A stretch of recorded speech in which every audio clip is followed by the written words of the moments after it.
Welcome, everyone, to our newest episode of Mic'd Up with ICM. My name's Pete Seyler, a member of the business development team here at ICM. And once again, I'm happy to be joined by Ryan Lehman, our Director of Investments here at Integrated Capital Management. Ryan, thanks for joining us. Always happy to be here, Pete. Great. So, hey, we'll jump in. And we received a great question from a friend of mine, an advisor that uses our firm in their practice. Question centered around the use of alternatives, specifically how we use liquid alts in our portfolios. So we're going to dig in a little bit on liquid alternatives today. And let's start with how they're used in a diversified portfolio. Yeah, sure, Pete. So typically when you think about alts, we think about alts as a diversifier in an already diversified portfolio of stocks and bonds. And what I mean by that is they're really designed to be relatively uncorrelated with traditional equity and fixed income markets. Or put a little bit more simply, what they should be doing is zigging when other assets are zagging. And really up until this past year, these types of strategies, they've had kind of a difficult time. And it's not that they've produced negative or even really poor results. They just haven't been able to keep up with bonds, which have been benefiting from a decade-long decline in interest rates, and especially equities, which have gained about 16 to 17% on average over the last 10 years as of the end of 2021. It's really just this year with stocks and bonds that are both down about 10 to 15% that liquid alt strategies have really started to shine and have really started to prove their worth in a diversified portfolio.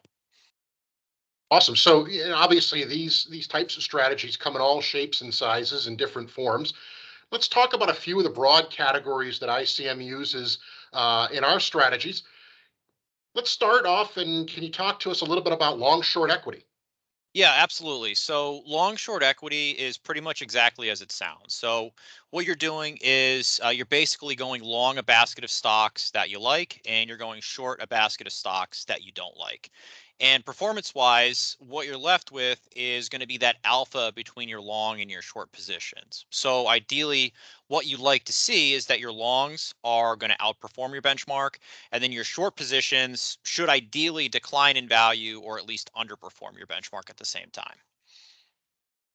Got it. So ultimately, how would you use a strategy like this? Yeah, so a really good question. So, to the surprise of many, it shouldn't really be used as a replacement for stocks, even though you're actually investing in stocks. They're the underlying part of the portfolio. By taking long and short positions, what you're essentially doing is you're stripping out your equity market risk or your equity market beta. And what that means is that your returns really shouldn't have any correlation with the stock market.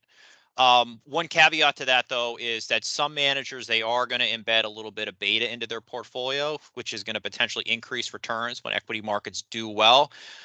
This, however, has unfortunately has not worked well and has given you kind of that opposite effect in periods like we've been experiencing over the last year. That said, though, what you can typically expect from a strategy like this, think about returns over the long term in that mid single digit type range with volatility that's kind of similar, maybe a little bit higher than bonds, but with no dependence on interest rates. Gotcha. Great. So let's shift gears just a little bit and talk about arbitrage strategies.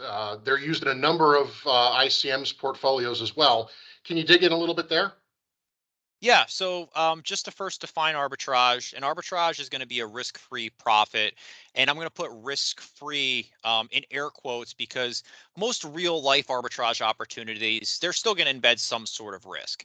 Now, for our purposes, we mainly invest in merger arbitrage strategies where a manager is going to identify corporate mergers that have been announced, and they're going to take a long position in the firm that's being acquired, and then they're going to take a short position in the firm that is actually doing the acquiring.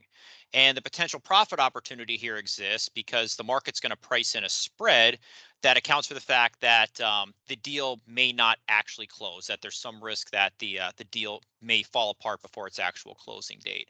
And it's this spread that that merger arbitrage manager is trying to capture. So for this type of strategy, similar to those long short equity category, merger arb should show limited correlation again with broad equity and bond markets because you are going long a security and short another, assuming that you're fully hedging out any of that leftover market risk. So here again, we'd expect long-term returns in kind of that low to mid single-digit range with again pretty low volatility, kind of similar to what you'd expect from an intermediate-term investment-grade bond portfolio. Sounds good. So with everything you've just outlined, and you mentioned the uncorrelated nature not being tied to stock and bond markets, how have these types of arbitrage strategies done so far this year? Yeah, so not surprisingly, they've done pretty well, especially on a relative basis when we take into consideration that stocks and bonds, they're both down double digits for 2022 so far. So, for instance, if you were to look at the Morningstar categories for some of these funds that we just talked about, if you look at event driven, so this is going to include those merger arbitrage strategies, they're down on average about 2% or less year to date, so very low single digits. And then if we look at that long short category, that's down about 6 to 7%. And then if we look at some of those lower beta managers, the true long short or market neutral type managers, some of those are actually positive for the year. And a big driver of this outperformance has been exactly what you alluded to and what I've been kind of alluding to for the last few minutes. Their limited correlation with equity markets.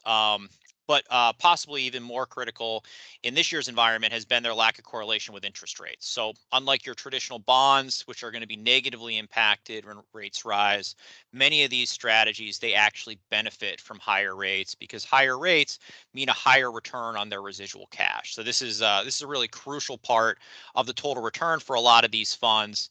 And for much of the last decade, it's really created a meaningful headwind with rates near zero, and that's been completely kind of flipped on its head so far in 2022. Ryan, as always, appreciate your input and your participation here in Mic'd Up. For advisors out there watching this episode, if you want more information, never hesitate to reach out to our team here at ICM. We can be reached at 888-426-4689 or info@icm-invest.com. But we do appreciate the time that you've taken to watch this episode. And as always, thank you for your participation. Feel free to send your questions in. Thank you for joining us and have a great day.